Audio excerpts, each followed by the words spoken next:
Hello everyone, welcome to Sanmargaha classes.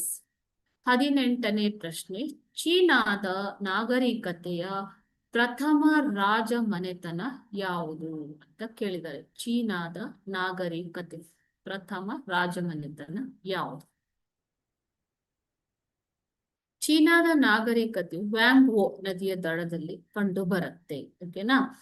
So ಚೀನಾದಲ್ಲಿ ಕಂಡುಬರುವ ಪ್ರಥಮ ರಾಜವಂಶ ಬಂದ್ಬಿಟ್ಟು ಶಾಂಗ್ ಮನೆತನ.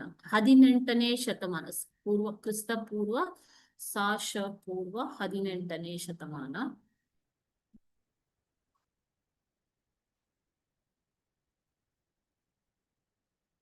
ಮತ್ತು 12ನೇ ಶತಮಾನದ ನಡುವೆ ಆಳ್ವಿಕೆಯನ್ನ ನಡೆಸಿರುವಂಥದ್ದು.